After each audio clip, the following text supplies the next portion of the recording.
എന്റെ മകൻ ഖുർആൻ പഠിക്കാൻ പോയിട്ടുണ്ട്, എന്റെ പൊന്നുമോൻ ഖുർആൻ പഠിക്കാൻ പോയിട്ടുണ്ട്. 2 ദിവസം മുമ്പ് അവനെ കാണാൻ പോയിട്ട് വന്നു. ഞാൻ നോക്കുമ്പോ എന്റെ ഭാര്യ അടുക്കളയിൽ പോയി നിന്ന് കരയുക, ഓൾ അടുക്കളയിൽ പോയി നിന്ന് കരയുക.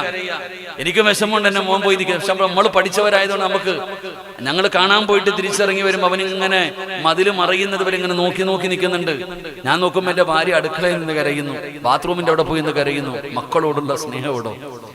എന്നാൽ എന്തിന്റെ പേരിലാണോ നമ്മളൊക്കെ നമ്മുടെ മക്കളെ കൊണ്ട്, ആ കൊച്ചു മക്കളെ കണ്ടപ്പോൾ ഞാൻ ചിന്തിച്ചു പോയി, ആ കുട്ടികളെ മാതാപിതാക്കൾ കൊണ്ടുവിട്ടിരിക്കുന്ന ഖുർആനിനോടുള്ള മഹബത്ത്. അള്ളാഹു മക്കളെയൊക്കെ ഹാഫിളീങ്ങളാക്കി കൊടുക്കുമാറാകട്ടെ. മക്കളെ കൊണ്ട് ഖുർആൻ പഠിപ്പിക്കുക. 2-3 വർഷം കൊണ്ട് അൽഹംദുലില്ലാഹ് ഞാൻ എൻ്റെ മകനോട് പറഞ്ഞു, മോനെ എത്ര പെട്ടെന്ന് പഠിച്ചിട്ട് നീ തിരിച്ചു വാ, എത്ര പെട്ടെന്ന് നീ ഹാഫിളായാൽ മതി, എനിക്ക് അത്ര മതി, നീ ഹാഫിളാകണം. നീ ഹാഫിളായ അൽഹംദുലില്ലാഹ് ഒരു ഖുർആൻ പഠിച്ച ഒരു ഹാഫിളിന്റെ വാപ്പയ്ക്ക് കിട്ടുന്ന പദവി എനിക്ക് നീ വാങ്ങിച്ചേരണം. എൻ്റെ മോനോട് ഞാൻ ആകെ പറഞ്ഞിരിക്കുന്നത്, എന്നെ നോക്കിയില്ലെങ്കിലും കുഴപ്പമില്ല, ഹാഫിളായാൽ മതി. അള്ളാഹു നമ്മുടെയൊക്കെ മക്കളെ ഹാഫിളീങ്ങളാക്കി തരുമാറാകട്ടെ. പഠിപ്പിക്കണം മക്കളെയൊക്കെ. ഖുർആൻ പഠിക്കുന്ന കുട്ടികളെ എടാ വാടാന്ന് പോലും വിളിക്കാൻ പാടില്ല എന്ന്. അതാ ബഹുമാനം, വേറെ ഒന്നും വേണ്ട. മക്കളെ എടാന്ന് വിളിക്കത്തില്ലേ, ഡാ എന്ന് വിളിക്കത്തില്ലേ കുട്ടികളെയൊക്കെ? പക്ഷെ ഖുർആൻ പഠിക്കുന്ന മക്കളെ എടാ എന്ന് പോലും വിളിക്കാൻ പാടില്ല എന്നാ മഹത്തുക്കൾ പഠിപ്പിക്കുന്നത്. ഇത്രയ്ക്കും ബഹുമാനമാണ്. എടാ വാടാ പോടാന്നൊന്നും മക്കളെ വിളിക്കരുത്, ഖുർആൻ പഠിക്കുന്നവരെ വിളിക്കരുത്. ഖുർആൻ പഠിച്ചവനെ തൊടണമെങ്കിൽ ഒതു കൊടുക്കണം. നാലിശേക്ക് ഖുർആൻ പഠിച്ച ഒരു മകനെ തൊടണമെങ്കിൽ ഒതു കൊടുക്കണം. എന്താ മഹത്വം എന്ന് ചിന്തിച്ചു നോക്ക്. അള്ളാഹു നമ്മുടെ മക്കളെയൊക്കെ ഹാഫിളീങ്ങളാക്കി തരുമാറാകട്ടെ. എൻ്റെ പ്രിയപ്പെട്ട സഹോദരങ്ങൾ, ഞാൻ പറഞ്ഞു വന്നത്, നമ്മുടെ മക്കളെ നല്ല നിലയിൽ വളർത്തണം. ഇന്ന് ആണുങ്ങളും പെണ്ണുങ്ങളും തൊടുന്നതൊന്നും തെറ്റായിട്ട് പറയുന്നുണ്ടോ? തൊടുന്നത് കൂടെ പഠിക്കുന്നവൻ കയറി പിടിച്ചാൽ കുഴപ്പമൊന്നുമില്ല. ഉമ്മ തന്നെ പറയും, ഓന്റെ കൂടെ കയറിപ്പോക്കോ. ഇസ്ലാമിന്റെ നിയമം പഠിക്കണം. ലൈവാ ഇല്ലേടാ? എന്താ റാഫി, ലൈവല്ലേ? പറഞ്ഞു കഴിഞ്ഞാൽ ചില ഭാഗത്തായി പോകും. അതുകൊണ്ടാ പെണ്ണുങ്ങളെ കുറിച്ച് എന്തെങ്കിലും പറയാൻ തന്നെ പേടിയാ. 10-29 കേസുണ്ട്. അള്ളാഹു സമാധാനം തരുമാറാകട്ടെ. എല്ലാം പ്രസംഗിച്ചട്ടാ. പെണ്ണുങ്ങളെ തല്ലാൻ പറ്റുന്ന 5 സമയമുണ്ടെന്ന് 9.5 കൊല്ലം മുമ്പ് പ്രസംഗിച്ചതാ. ഇപ്പോഴും കേസ് നടക്കുന്നുണ്ട്. അതാവസ്ഥ. അവരെ കുറിച്ച് എന്തെങ്കിലും പറഞ്ഞാകത്ത. അള്ളാഹു കാത്തിരക്ഷിക്കുമാറാകട്ടെ. എന്റെ പ്രിയപ്പെട്ട സഹോദരങ്ങളെ, പരിശുദ്ധമായ ഖുർആൻ നമ്മൾ പഠിക്കണം. ഇസ്ലാമിന്റെ നിയമം എന്താ? ഒരു പെണ്ണ് അന്യ പുരുഷനോട് സലാം പറയാൻ പാടുണ്ട്. സലാം എന്ന് പറഞ്ഞാൽ എന്താ? ദുആ. സലാം എന്ന് പറഞ്ഞാൽ അള്ളാഹുവിന്റെ ഗുണവും രക്ഷയും നിന്റെ മേൽ ഉണ്ടാകട്ടെ. അസ്സലാമു അലൈക്കും വറഹ്മത്തുള്ളാഹി വഅലൈക്കും അസ്സലാം വറഹ്മത്തുള്ളാഹി. ഇതന്നെ സലാം. ഈ സലാം പോലും പറയാൻ പാടില്ലല്ലോ. നിങ്ങളിപ്പോ അങ്ങനെ തൊടുന്നും പിടിക്കുന്നൊക്കെ. വലാ തഖറബു സിന, ഖുർആൻ പറഞ്ഞ ആയത്തിന്റെ അർത്ഥം തന്നെ നിങ്ങൾ ചിന്തിച്ചു നോക്കിയേ. എടോ, ഇന്ന് നമ്മുടെ കുടുംബത്തിൽ തന്നെയുള്ള അവസ്ഥ ആലോചിച്ച് നോക്കിയേ. നമ്മൾ ഈ മക്കളെയൊക്കെ വളർത്തുന്ന ചുറ്റുപാടുകൾ ചിന്തിച്ചു നോക്കിയേ. സഹോദരന്റെ ഭാര്യയുടെ കൂടെ അനിയനോട് പറയണ്ട, അനിയനോട് പറയാ. കാക്ക പറയുന്ന എന്റെ പെണ്ണുമ്പുള്ള ബൈക്കിന്റെ പറയും. വയലുവെക്കാൻ വന്ന എങ്ങനെ? ചേട്ടത്തിയെ അനിയനാ വയലിന് കൊണ്ടുവന്നിരിക്കണേ. ഇവിടെ എന്താ പറയാ? ജ്യേഷ്ഠന്റെ ഭാര്യ ഇരിക്കണ. എന്റെ സഹോദരൻ, എന്റെ ഇക്കാടെ വൈഫ് എനിക്ക് അന്യ പെണ്ണല്ലേ? എന്റെ ബൈക്കിന്റെ പുറകെ കയറ്റിയിരുത്തിട്ട് എനിക്ക് പോകാൻ പറ്റുമോ? എന്താ ചിന്തിക്കാത്തത്? കാക്ക തന്നെ പറയുന്ന അനിയനോട് കൊണ്ടുപോടാ. ഇസ്ലാമിന്റെ നിയമം എന്താ നിങ്ങൾ പഠിക്കാത്ത? ഇസ്ലാമിന്റെ ഒരു നിയമം ഉണ്ടല്ലോ, അതെന്താ നിങ്ങൾ പഠിക്കാത്ത? പണ്ട് നീ ഉമ്മ 10ാം ക്ലാസ്സിൽ പഠിക്കുമ്പോ പണ്ട് ഗ്രൂപ്പ് ഫോട്ടോ ഉണ്ട്. 10ാം ക്ലാസ്സിൽ പഠിക്കുമ്പോ പിരിയുന്ന സമയത്ത് അന്ന് ആമിന സ്കൂളിൽ പോയില്ല. എന്തേ ഫോട്ടോ എടുക്കും? മുഖം കാണിക്കാൻ പേടിച്ചിട്ട്. ഇന്ന് ആമിനയുടെ അവസ്ഥ എന്തെന്നറിയോ? ഇന്ന് 1980-ലും 85-ലും 90-ലും സ്കൂളിൽ പഠിച്ചിരുന്ന ആൾക്കാരുടെ ഗ്രൂപ്പ് പ്രായമായി മക്കളെയും കെട്ടിച്ചു. ഇപ്പൊ ഗ്രൂപ്പിനകത്തുണ്ട്. ഇപ്പൊ ആമിന ചാറ്റ. പണ്ട് അബൂബ കൂടെ പഠിച്ചവരെ. ഇപ്പൊ എന്നിട്ട് എല്ലാ സംഗമം. അന്ന് ഫോട്ടോ എടുക്കാൻ നിൽക്കത്തില്ല, ഇന്ന് മടി വേണമെങ്കിലും കയറിയിരിക്കും. അതവസ്ഥ. ഇവിടെ സ്വന്തം സഹോദരന്റെ ഭാര്യ, എന്റെ ജ്യേഷ്ഠന്റെ ഭാര്യ എനിക്ക് അന്യ പെണ്ണാ. എന്ത് ചിന്തിക്കാത്ത? എനിക്ക് എന്റെ ചേട്ടത്തിയല്ലേ? എനിക്കൊന്നും തോന്നില്ല, എന്നാലും പിടിച്ച് കൊണ്ടുനടക്കാൻ പറ്റുമോ? നമ്മൾ ചിന്തിക്കേണ്ടത്, നമുക്കിന്ന് ആ ചിന്തയൊന്നുമില്ല. ഉമ്മ തന്നെ പറയാ, കൂട്ടുകാരനല്ലേ കയറിപ്പോ, കുടുംബക്കാരനല്ലേ കയറിപ്പോ, അവന്റെ ബൈക്കിന്റെ പുറകെ പൊക്കോ, കുഴപ്പമൊന്നുമില്ല പൊക്കോ. എടാ അനിയ ഒന്ന് വിട്ടേരടാ, അവനെ മോളെ ഒന്ന് ബസ് കയറ്റി വിട്ടേരെ. പ്രായപൂർത്തിയായ മകളെ കയറ്റിവിടുന്നു ഉമ്മ. വ്യഭിചാരമല്ലേ ഉമ്മ ചെയ്ത്? നീ അള്ളാന്റെ മുമ്പിൽ നിന്നെ പടച്ചുറപ്പ് വെറുതെ വിടൂ. നീ എന്താ ചിന്തിക്കാത്ത? തൊടലും പിടിക്കലൊക്കെ എന്തോ വലിയ തെറ്റാ. നീ വിചാരിച്ചിരിക്കുന്ന പോലെ മഹാനായ അബൂ ഹുറൈറ റളിയല്ലാഹു അൻഹു നബിതങ്ങൾ പറഞ്ഞല്ലോ, വ്യഭിചാരം എന്ന് പറയുന്നത് നീ ഉദ്ദേശിക്കുന്നത് ഒരു പെണ്ണിന്റെയും ആണിന്റെയും ഗുഹ്യഭാഗങ്ങൾ ചേരുന്നതിന് മാത്രമല്ല വ്യഭിചാരം എന്ന് പറയണേ. കണ്ണിന് വ്യഭിചാരമുണ്ട്, കൈക്ക് വ്യഭിചാരമുണ്ട്, ചെവിക്ക് വ്യഭിചാരമുണ്ട്, നാവിന് വ്യഭിചാരമുണ്ട്, കാലിന് വ്യഭിചാരമുണ്ട്, ഹൃദയത്തിന് വ്യഭിചാരമുണ്ട്. സർവ്വതും വ്യഭിചാരം. മയ്യത്ത് കാണാൻ പാടുണ്ടോ? ഒരന്യ പുരുഷന്റെ മയ്യത്ത് നിങ്ങൾക്ക് ആർക്കെങ്കിലും കാണാൻ പാടുണ്ടോ? ഒരന്യ പെണ്ണിന്റെ മയ്യത്ത് കാണാൻ പാടും? ഇസ്ലാമിന്റെ നിയമമല്ലേ ഇത്? ഇതൊക്കെ നമ്മളങ്ങ് കാറ്റിപ്പുറത്ത കണ്ടവന്റെ കൂടെ പറഞ്ഞു വിടാ പെണ്ണുപിള്ളേ. മക്കളെ പൊക്ക കുഴപ്പമൊന്നുമില്ല, എല്ലാം ഇങ്ങനെ പറഞ്ഞു വിട്ടുകൊണ്ട് കളിയും തമാശകളി. എന്ത് കളിയാ ചങ്ങായിമാരെ കളിക്കണേ? അള്ളാഹു നമ്മളെയൊക്കെ കാത്തുരക്ഷിക്കുമാറാകട്ടെ. മക്കളെ വളർത്തേണ്ടത് ഉസ്താദെ എന്റെ മക്കൾ നന്നാകുന്നില്ല ഉസ്താദെ. എല്ലാരും പറയാ ഓൻ ഉസ്താദെ കഞ്ചാവ് അടിക്കുന്നു, 18 വയസ്സായി 20 വയസ്സായി ഉമ്മാനെ വാപ്പാനെ തല്ലുന്നു ഉസ്താദെ. നന്നാവാൻ വേണ്ടി ദുആ ചെയ്യ്. ചുമ്മാതെ കിട്ടുവോ മക്കളെ? എന്റെ ഉമ്മാനോട് ചോദിക്കുന്നു, മക്കളെ വളർത്തേണ്ട രീതിയിൽ വളർത്ത്. എങ്ങനാ മക്കളെ വളർത്തേണ്ടെന്നറിയോ ഉസ്താദെ? ഞാൻ പറയുന്നത് എന്റെ മക്കൾ അനുസരിക്കുന്നില്ല. പല മാതാപിതാക്കളും പറയുന്നു ഇവരെന്താ ഇങ്ങനെ ആയിപ്പോയി എന്ന്. എടോ, മക്കളെ മാത്രം കുറ്റം പറഞ്ഞിട്ട് കാര്യമില്ല. നമ്മൾ നേരെയാകണം. നമ്മൾ നേരെയായാലും നമ്മുടെ മക്കൾ നേരെയാകൂ. അള്ളാഹു നമുക്ക് ഈമാൻ തരുമാറാകട്ടെ. എന്റെ പ്രിയപ്പെട്ടവരെ, മക്കളെ വളർത്തേണ്ട രീതിയിൽ വളർത്ത്. മഹാനായ ആദരവായ പ്രവാചകൻ നബി മുഹമ്മദ് മുസ്തഫ സ്വല്ലല്ലാഹു അലൈഹി വസല്ലമ തങ്ങൾ പറയുന്ന മക്കളെ വളർത്തേണ്ടത് എങ്ങനെയാണെന്നറിയോ? എന്റെ പ്രിയപ്പെട്ട വാപ്പമാരെ, അല്ലാഹു നിന്നെ ഏൽപ്പിച്ചിരിക്കുന്ന അമാനത്താണ് നിന്റെ മക്കള്. അവരെ വളർത്തേണ്ട രീതിയിൽ വളർത്ത്, ദീന് പറയുന്ന രീതിയിൽ വളർത്ത്. അൽഹംദുലില്ലാ, അങ്ങനെ വളർത്തിയാൽ ഒരിക്കലും നിനക്ക് നാണം കെടേണ്ട വരൂല. ഒരിക്കലും നിന്റെ മക്കള് നിന്നെ തല്ലിക്കൊല്ലൂല. ഒരിക്കലും നിന്റെ മക്കള് നിന്നെ നാണം കെടുത്തൂല. അതുകൊണ്ട് എന്റെ പ്രിയപ്പെട്ടവരോട് പറയുകയാണ്, അല്ലാഹുവിന്റെ റസൂൽ എവിടെന്ന് പറയുകയാ, നാളെ പടച്ച റബ്ബിന്റെ പരലോകത്തേക്ക് ഞാനും നിങ്ങളും കടന്നു വരുന്ന ഒരു ദിവസമുണ്ടല്ലോ. ഇസ്രാഫീൽ എന്ന് പറയുന്ന മലക്ക് സൂർ എന്ന് പറയുന്ന കാഹളത്തിൽ രണ്ടാമത് മൂതുമ്പോ പള്ളിപ്പലമ്പല ഖബറിനകത്ത് നിന്ന് എഴുന്നേറ്റ് വരികയാണ്. വാപ്പാ നിന്നെ കുളിപ്പിച്ച് സുഗന്ധം തേച്ച് പുതുവസ്ത്രത്തിൽ പൊതിഞ്ഞ് പള്ളിപ്പറമ്പിൽ കൊണ്ടുപോയി ഖബറടക്കിയിരിക്കുകയാണ്. എങ്ങനെയാണ് നാളെ പരലോകത്ത് കടന്നു വരുന്നത്?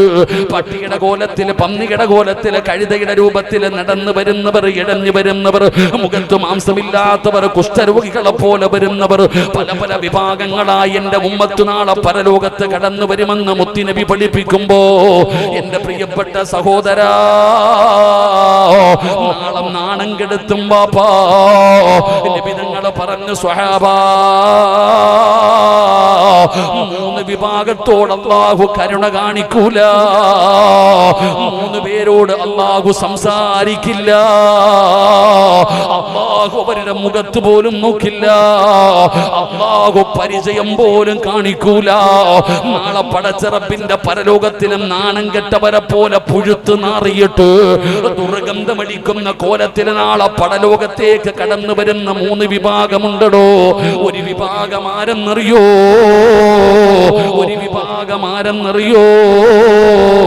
തന്റെ ഭാര്യയും മക്കളും തെറ്റ് ചെയ്യുന്നത് കണ്ടിട്ട്, വാപ്പാ നിനക്കറിയാമത് പാപമാ, നിനക്കറിയാമത് പാപമാണെന്ന്. എന്നിട്ടും നിന്റെ മക്കള് ചെയ്യുമ്പോ ആ പാപമാണെന്നറിഞ്ഞിട്ടും നിസാരമായി കാണുന്ന വാപ്പാ,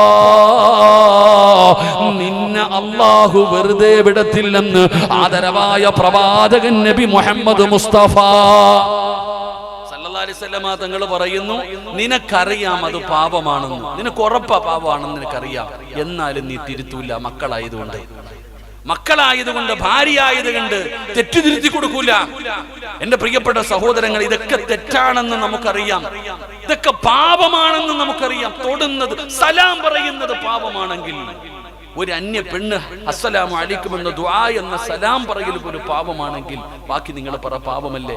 ഇന്ന് നമ്മുടെ കുടുംബങ്ങളിൽ, നമ്മുടെ വീടുകളിൽ നടക്കുന്ന പരിപാടികൾ എന്താ? ഒരതിരുകളില്ലടോ.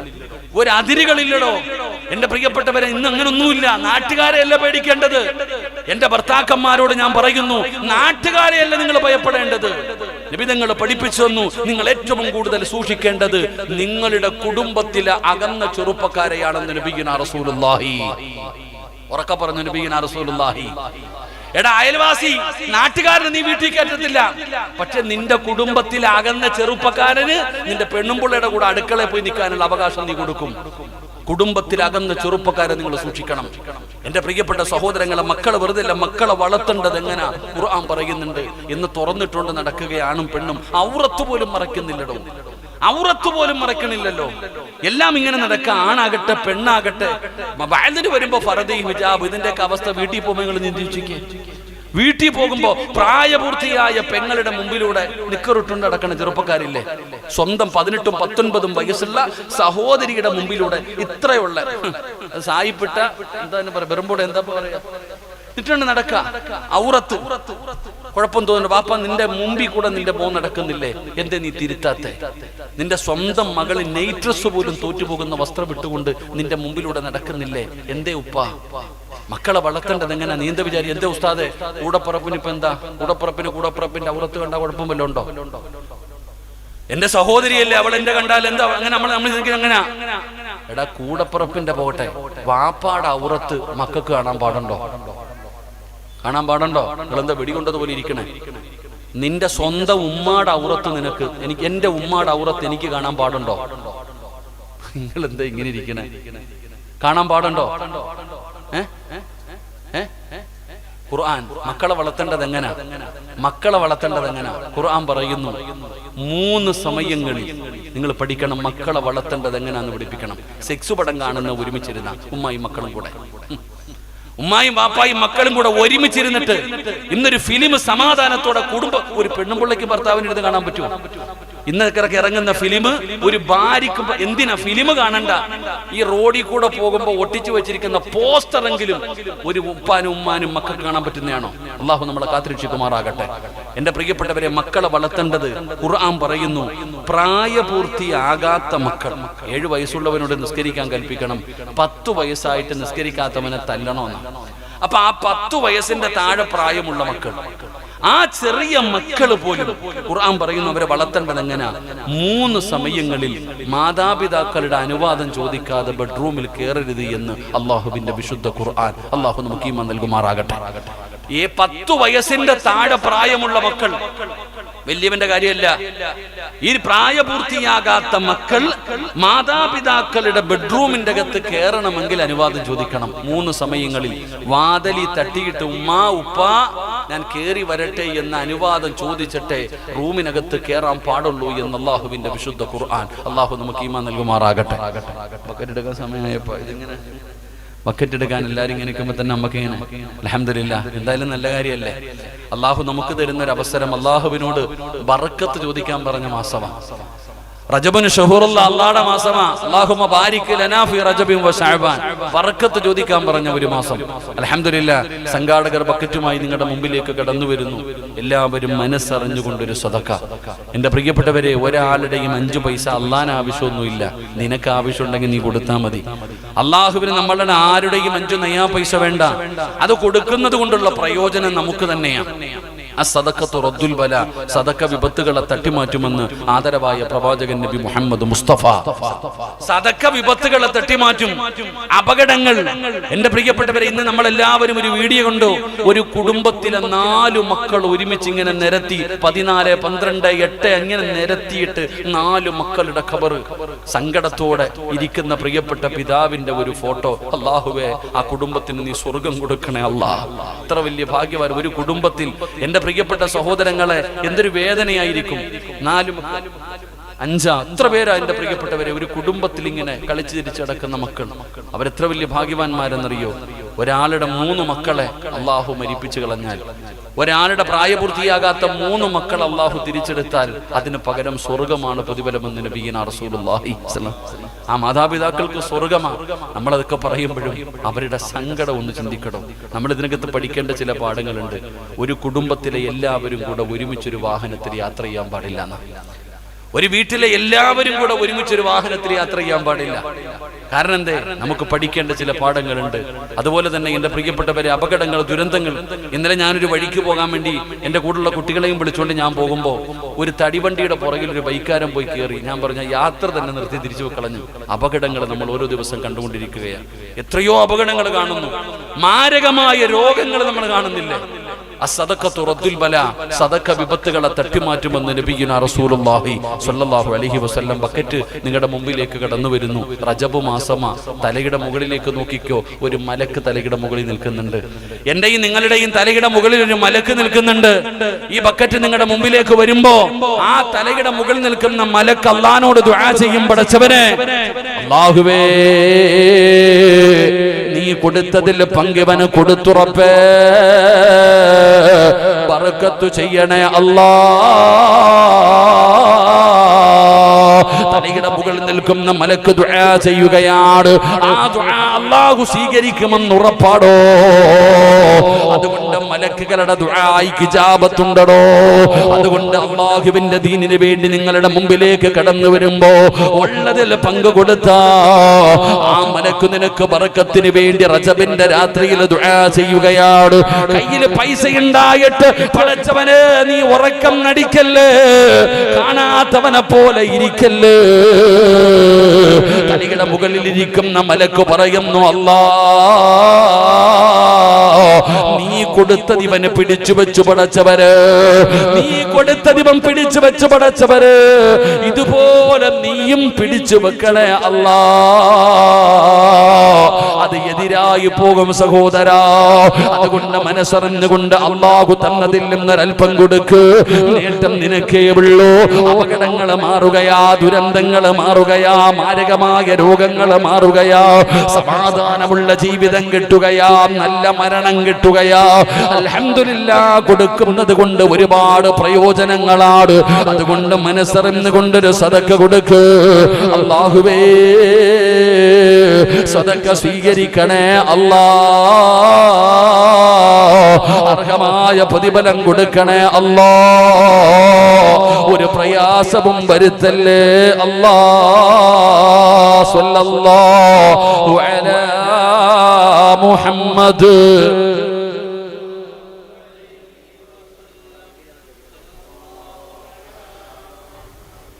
സല്ലല്ലാഹു അലൈഹി വസല്ലം. അല്ലാഹുമ്മ സ്വല്ലി അലാ മുഹമ്മദ് യാ റബ്ബി സ്വല്ലി അലൈഹി വസല്ലം. അല്ലാഹു സ്വീകരിക്കുമാറാകട്ടെ, അല്ലാഹു സ്വീകരിക്കുമാറാകട്ടെ. അല്ലാഹു എല്ലാവർക്കും ബർക്കത്ത് ചെയ്യുമാറാകട്ടെ. മൈക്ക് സെറ്റുകാർ എന്താ ഇപ്പം? ഞാൻ ഇരുന്നോട്ടെ ഇപ്പം. ഒന്നാമതേ നടുവേദന സുഖമൊന്നും ഇല്ല. ഇങ്ങനെ ദൂരത്തേക്കുള്ള യാത്ര ചെയ്ത് വഴുതു പറയുന്നതൊക്കെ വളരെ കുറവാണ്. പിന്നെ ഇരിക്കാൻ വയ്യ. തങ്ങളൊക്കെ ഇവരൊക്കെ ഇരിക്കുന്ന മജ്ലിസിൽ ഞാൻ ഇരിക്കുന്നതൊരു എനിക്കൊരു പ്രയാസമായതുകൊണ്ടാണ് ഇരിക്കാത്തത്. ഇരുന്നോട്ടെ, കുഴപ്പമില്ലല്ലോ.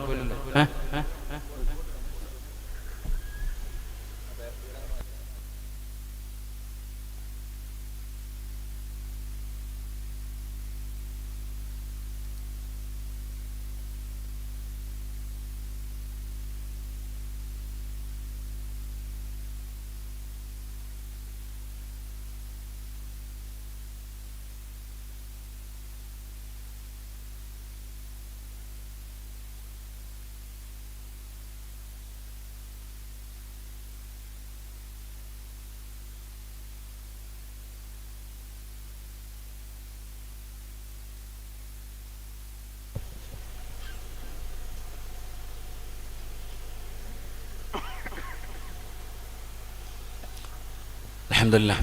അല്ലാഹു നമുക്കൊക്കെ ആഫിയത്തുള്ള ദീർഘായുസ്സ് നൽകുമാറാകട്ടെ. അല്ലാഹു നമ്മുടെ രോഗങ്ങൾക്കൊക്കെ അല്ലാഹു ശുഭ നൽകുമാറാകട്ടെ. ഈ നിൽക്കുന്നവരെ കാണുമ്പോൾ എനിക്ക് സങ്കടമാണ്. ഞാൻ ഇങ്ങനെ നിന്നത് കൊണ്ടായിപ്പോൾ ഇരിക്കേണ്ടി വന്നേ. 2-3 മണിക്കൂർ നിന്ന് വഴുതു പറഞ്ഞിട്ട് അവസാനം കിടന്നിട്ടാ ഭക്ഷണം കഴിച്ച് 2 മാസത്തോളം. അത്രയ്ക്കും ബുദ്ധിമുട്ട്. അതുകൊണ്ട് നിൽക്കണ ചങ്ങായിമാരെ, ഞാൻ ഭക്ഷണം കഴിക്കാൻ പോയ വീട്ടിലെ സഹോദരൻ പറഞ്ഞു, ഉസ്താദെ ശ്രീലങ്കയിലെങ്ങാണ്ടായിരുന്നു ഞാൻ, എൻ്റെ കാല് വെരിക്കോസിന്റെ സർജറി ചെയ്തിരിക്കുകയാണ്. അല്ലാഹു ശുഭ നൽകുമാറാകട്ടെ. നിൽക്കണത് അത്ര നല്ലതല്ലടോ, പല പ്രയാസങ്ങൾക്ക് അത് കാരണമാകും. അതുകൊണ്ട് ആ നിൽക്കണ സമയം സ്വർഗത്തിലിരിക്കുക. ഞാൻ അത്രേ പറഞ്ഞുള്ളൂ.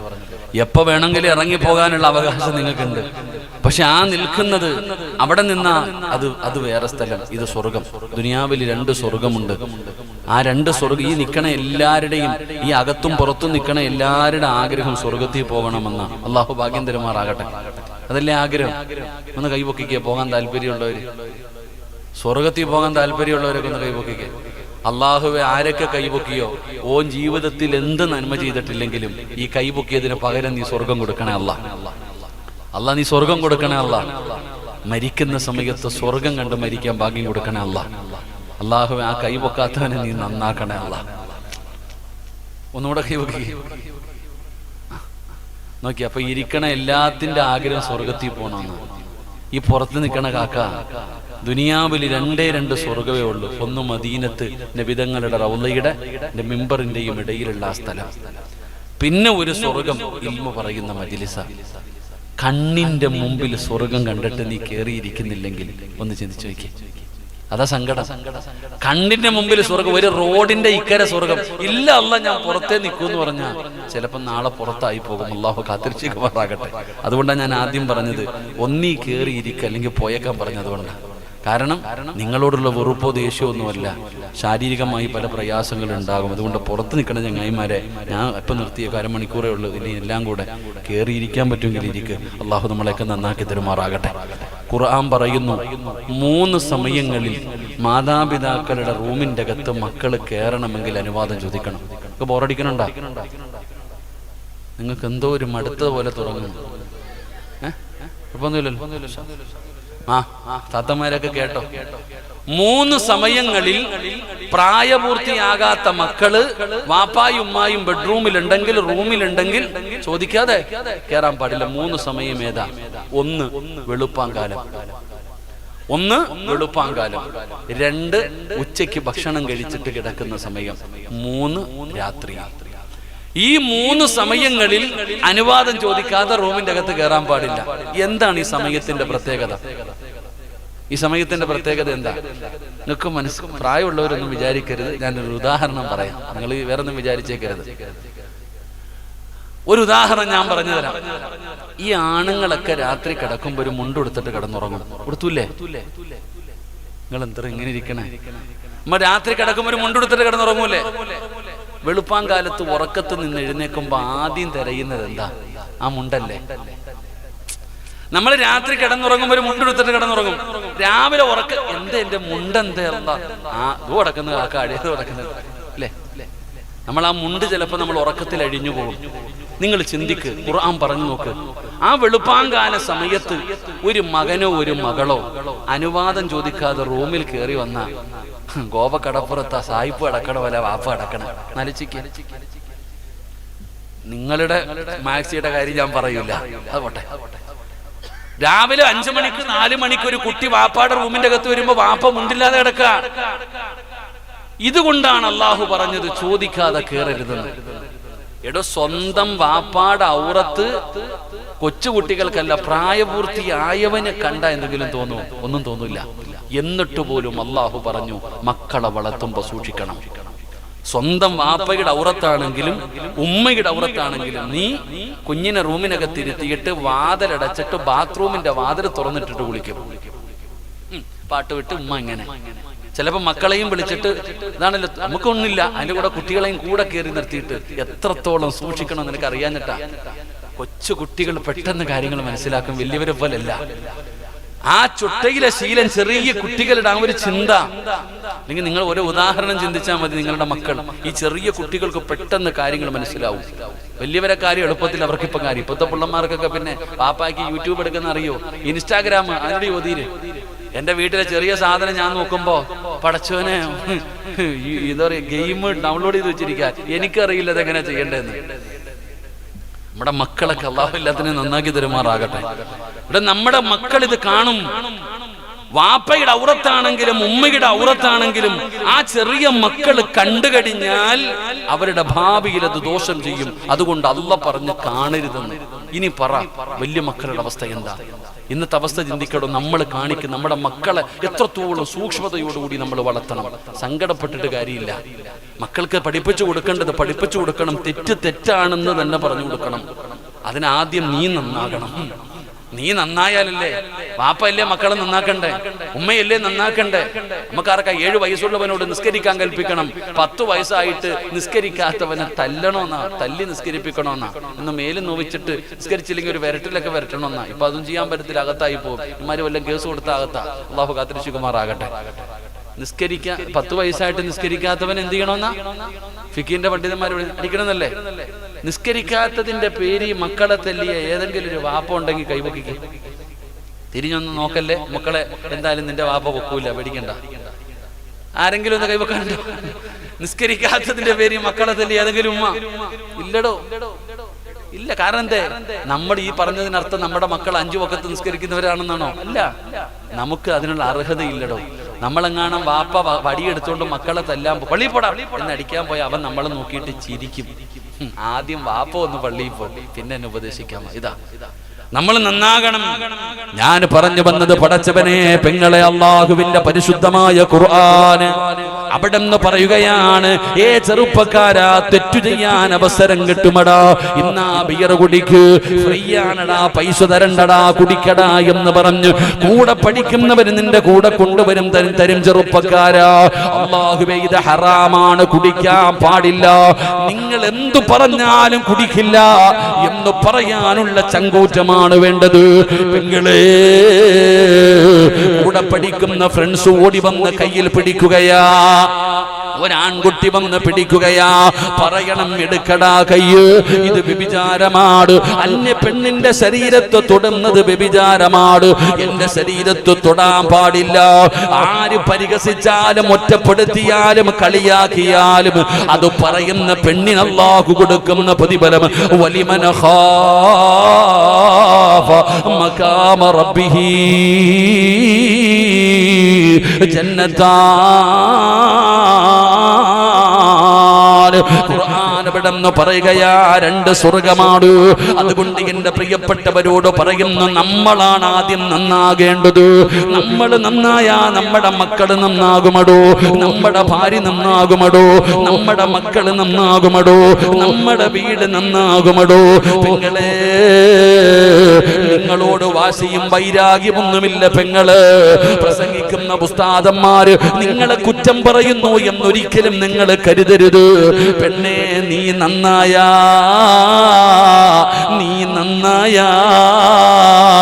നിന്റെ മക്കള് നന്നാകും. പെണ്ണേ, നീ നന്നായ മക്കള് നന്നാകും, ഭർത്താവ് നന്നാകും, വീട് നന്നാവും, കുടുംബം നന്നാകും, നാട് നന്നാകും. പടച്ചവരെ, ലോകം വരെ നന്നാകാനത് കാരണമാവുകയാണ്. അതുകൊണ്ട് എന്റെ പ്രിയപ്പെട്ടവരോട് പറയുന്നു, അള്ളാനെ കുറിച്ച് പഠിപ്പിച്ചു കൊടുക്ക്, അള്ളാനെ കുറിച്ച് പഠിപ്പിച്ചു കൊടുക്ക്. പടച്ചവനെ, നമ്മുടെ വാപ്പ അത് പഠിപ്പിച്ചത് കൊണ്ടാണ് നമുക്ക് പേടിയുള്ളത്. വീടി വലിക്കാൻ പേടിയായിരുന്നടോ. പടച്ചവനെ, എന്തെങ്കിലും തെറ്റ് ചെയ്യുമ്പോ എന്തിനാ മുണ്ടും മടക്കി കുത്തി പ്രായമുള്ളവരുടെ മുമ്പിലൂടെ നടക്കാ പേടിയായിരുന്നു. അങ്ങനെ ഒരു കാലം നമുക്കുണ്ടായിരുന്നു. ഇന്ന് പ്രായമുള്ളവര് പോകട്ടെ, മാതാപിതാക്കൾ പോകട്ടെ, ഉസ്താദന്മാര് പോകട്ടെ, ഈ ലോകത്തിന്റെ അധിപനായ പടച്ച റബ്ബിനെ പോലും നമ്മൾ മറന്നു നടക്കുകയാ. അതുകൊണ്ട് ഉമ്മമാരോട് പറയുന്നു, വാപ്പമാരോട് പറയുന്നു, പിഞ്ചുമക്കളോട് അള്ളാനെ കുറിച്ച് പഠിപ്പിച്ചു കൊടുക്ക്, അള്ളാനെ കുറിച്ച് പഠിപ്പിച്ചു കൊടുക്ക്. ഒരു വാപ്പയുടെ കടമയാ മക്കളോട് വാപ്പയ്ക്കുള്ള കടമകളിൽപ്പെട്ട ഒരു കടമയാണ്.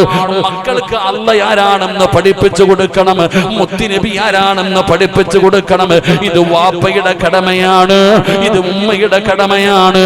അതുകൊണ്ട് മുസ്ലിമേ, മുൻഗാമികൾ അത് പഠിപ്പിച്ചു കൊടുക്കുമായിരുന്നു, മുൻഗാമികൾ അത് പഠിപ്പിച്ചു കൊടുക്കുമായിരുന്നു. മക്കളെ പോലും ഉപദേശിക്കാൻ അർഹതയുള്ള മക്കളായി അന്നത്തെ മക്കൾ മാറിയിരുന്നു.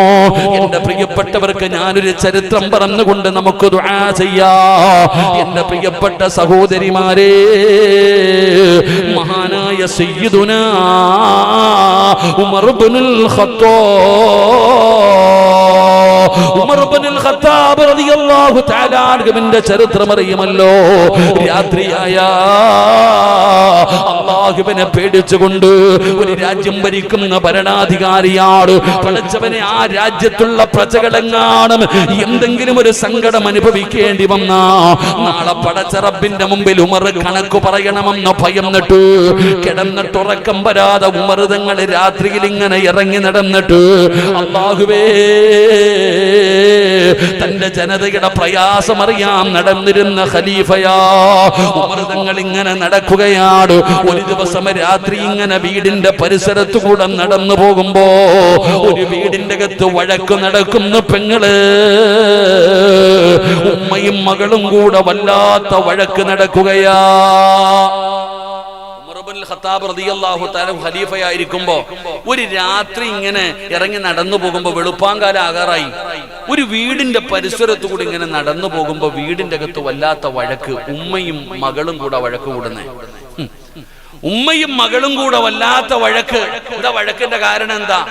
ഉമ്മ മകളോട് പറയുന്നുണ്ട് പാലിന്റെ അകത്ത് വെള്ളം ഒഴിക്കാൻ. ഉമ്മ മകളെ നിർബന്ധിക്കുക എന്ത്? പാലിന്റെ അകത്ത് വെള്ളമൊഴിക്കാൻ. അപ്പൊ ആ മകൾ ഉമ്മച്ചിയോട് പറയുന്നു, ഉമ്മ ഇത് വഞ്ചനയാ, ഇത് ചതിയാ, ഇത് പാപമാ, ഞാൻ ചെയ്യൂല. ഉമ്മയോട് മകള് പറയാൻ, ഞാൻ ചെയ്യൂല, ഇത് പാപം, ഇത് വഞ്ചനയും ചതിയുമാണ്, കള്ളത്തരമാണ്, ഞാൻ ചെയ്യൂല. ഉമ്മ മകളോട് നിർബന്ധിക്കുന്നു, മര്യാദയ്ക്ക് ഞാൻ പറഞ്ഞത് കേക്കടി, വെള്ളം ഒഴിക്കും നീ പാലിന്റെ അകത്ത്. അപ്പൊ ആ പെൺകുട്ടി ഉമ്മാനോട് പറയാ, രാജ്യം ഭരിക്കുന്നത് ആരാണെന്നറിയോ? ഉമർ ഇബ്നുൽ ഖത്താബ് റളിയല്ലാഹു തആല അൻഹു. നമ്മുടെ ഖലീഫയാരാ? ഉമർ തങ്ങള്. ഞാൻ പാലിന്റെ അകത്ത് വെള്ളം ഒഴിക്കുന്നത് ഉമർ എങ്ങാണ് അറിഞ്ഞ നമ്മളെ രണ്ടെണ്ണത്തിന് ആ ചങ്ങാതി വെറുതെ വിടൂല. അപ്പൊ ഉമ്മ പറയാ, ഉമറോ ഓൻ വീടിനകത്ത് കിടന്ന് ഉറങ്ങാം.